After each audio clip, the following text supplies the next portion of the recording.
자, 2020 학년도 10월 고3 전국연합 학력평가 과학탐구 영역 물리학 1 해설 강의를 맡은 물리하는 여자 차영입니다.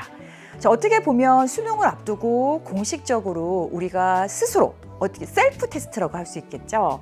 집중해서 30분 동안 20문제를 풀어보는 마지막 기회라고 할 수 있었는데요. 올해는 예년과 다르게 정말 코로나19 때문에 우리 수험생들 마음고생이 심했을 거라고 추측이 됩니다. 지켜보는 모든 사람들도 참 안타까운 마음이었는데 그럼에도 불구하고 우리 친구들이 너무 잘해주어서 진짜 대한민국의 미래가 발달하는 것을 실감할 수 있었습니다. 자, 이번에 여러분들 성적이 어떻게 나오든지 간에 이게 여러분들 수능 성적이 아니거든요. 여러분들 수능까지 아직도 시간이 있고 여러분들의 부족한 점을 보완하는 정도로 여러분들이 생각해야지 이게 나의 전체적인 최종 수능 결과다. 이걸 가지고 너무 기뻐하지도 말고 기뻐하면 조금 수능까지 공부를 게을리할 수 있잖아요. 그렇다고 너무 낙담할 필요도 없습니다. 그래서 지금 현재 여러분들이 어디까지 준비를 잘해왔는지에 대한 그냥 테스트 정도라고 생각하면 될 것 같아요. 자, 저도 문제를 풀어봤는데요. 굉장히 어렵다. 도 아니지만 굉장히 쉽다. 이것도 아니었던 것 같아요. 그래서 킬러 문제가 존재를 하죠. 제가 생각하는 킬러 문제는 20번 문항이었는데 정말 20번 문항은 킬러다운 킬러 문제였고요. 그리고 그 사이사이에 역학 문제들 조금 신경 쓰이는 사고력을 요구하는 문제들이 있었는데 그 문제들은 여러분들이 기출 문항이나 연계 문항을 풀었다면 충분히 풀 수 있는 정도가 아니었을까 하는 생각을 합니다. 자, 그러면 이번 10월 전국연합 학력평가 물리학 1에 대한 전체적인 내용을 한번 살펴보도록 할게요. 자, 먼저 대단원 3단원으로 물리학 1이 이루어져 있잖아요. 단원별 출제 비율을 한번 보게 되면 1단원 내용도 굉장히 많죠. 역학과 에너지 문항수가 9문항이고 그리고 대단원 2단원과 3단원이 각각 6문항, 5문항. 그래서 우리 평가원 모의고사하고도 거의 유사한 문항의 분포를 가지고 있어요. 자, 대단원 1단원 역학과 에너지 중에서는 힘과 운동에서 4문항, 그리고 에너지와 열에 관련된 문항이 1문항이고 이제 나머지가 우리 역학적 에너지에 관련된 문제였고 그리고 시간과 공간, 바로 특수 상대성 이론이죠. 특수 상대성 이론에 대한 문제, 그리고 또 질량 결손과 에너지에 관련된 문제 각각 2문제가 출제가 되었어요. 자, 대단원 2단원에서는 전기적 특성, 보어의 수소 원자 모형, 그리고 반도체와 다이오드에 대한 이야기 출제됐고 자기적 특성에서는 전류가 흐르는 도선이 자석의 역할을 하게 되죠. 바로 전자석, 그리고 또 강자성체, 반자성체의 특징, 그리고 전자기 유도에 관련된 문항이 출제가 되었습니다. 자, 마지막 3단원에서는 먼저 빛과 물질의 이중성이 한 문제가 출제가 됐는데요. 물질의 이중성은 출제되지 않았고 빛의 이중성, 즉 광정 효과에 대한 문제가 한 문제가 출제됐고 나머지 4문항은 파동에 관련된 문항, 그중에서 전자기파의 종류와 특성에 대한 문항과 그리고 굴절과 전반사에 대한 문항, 그리고 두 파동의 중첩에 대한 문항이 골고루 출제가 되었어요. 자, 요거는 이제 단원별로 우리가 살펴본 거고 역시 대단원 1단원을 잘 해놔야만 되겠다. 우리가 좋은 점수를 받기 위해서는. 자, 그럼 이제 두 번째는 문항의 유형별로 한번 살펴보았는데 자, 먼저 단순 지식형, 외우면 맞출 수 있는 거.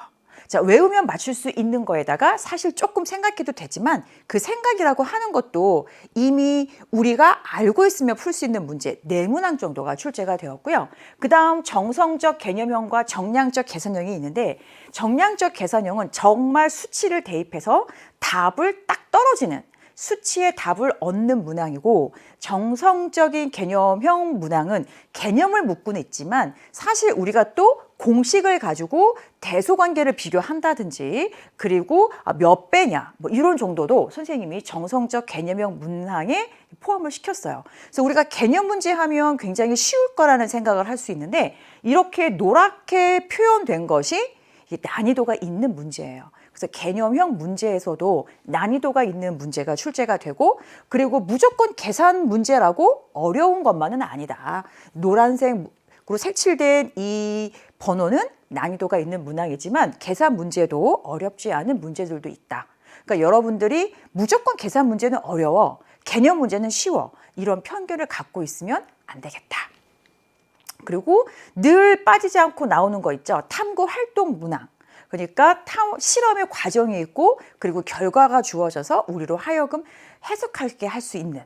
이번에는 고체의 전도성, 제목만 봐도 별로 어렵지 않았을 거다라는 생각 드시죠? 그리고 충격량, 충돌에 의한 충격량이고, 충돌에 의한 이 충격량 실험이 우리 지난번에도 출제가 됐는데 이번에도 출제가 되었습니다. 자, 그러면 이제 킬러 문항 한번 살펴보도록 할게요. 제가 뽑은 킬러 문항은 4문항이었어요. 자, 먼저 15번 문제죠. 접촉해 있는 두 물체의 양쪽에서 가해지는 힘을 가지고 우리가 문제를 구하는 건데, 사실 이 문제는 그 전에 여러분들이 잘 문제를 풀어 놓았다면 어렵지 않은 문제인데, 이와 유사한 문제를 풀지 않았거나 그 다음에 대충 풀어서 운 좋게 맞힌 기억이 있거나 이러면 어렵게 느껴질 수 있겠죠. 이번 기회를 통해서 저와 함께 확실하게 알아두시고, 17번은 압력 부피 그래프가 나온 이게 연력학에 관련된 문항인데, 사실 연력학 문항이 전년도 교육과정에서는 아주 까다롭게 출제가 되진 않았어요. 이 문제에서도 사실 1, 2, 4, 5번은 굉장히 쉬워요. 정답이 3번인데 이 정답 3번이 좀 까다로운 문제였습니다. 저와 함께 다시 한번 복습할 때 주의 깊게 들어주시고, 그리고 이제 마지막 19번, 20번 문항인데요. 자, 이 19번 문항도 이미 유사한 문제들이 기출이나 연계교재에 있었기 때문에 준비를 잘한 친구는 어렵지 않을 수 있었지만, 역시 그 문항의 문제풀이 경험이 없는 친구들에게는 낯설고 어렵게 느껴졌을 수 있는 문항이고요. 그리고 이 20번 문항도 예전 기출문제에 가끔 출제가 되었던 형태인데, 그런데 우리가 또 물리만 공부하는 건 아니니까 여러 과목을 공부하다가 내가 이번에 조금 쉬고 있었는데 했던 친구들은 그 예전에 풀었던 기억은 있는데 방법이 기억나지 않아서 어렵게 느껴질 수 있었을 것 같아요. 특히 20번 같은 경우는 저와 함께 공부를 하면서 이런 문제가 나왔을 때 내가 문제를 풀기 위해서 뽑아야 되는 핵심 키워드가 무엇인지 알고 있어야만 이 문제를 풀 수가 있거든요. 그래서 20번 문제 주의 깊게 봐주시기를 바라겠습니다. 자, 이렇게 해서 2020 학년도 10월 고3 전국연합 학력평가 물리학 1에 대한 전체적인 이야기 말씀드렸고요. 자, 그러면 실제로 1번 문항부터 우리 문제풀이 가도록 하겠습니다.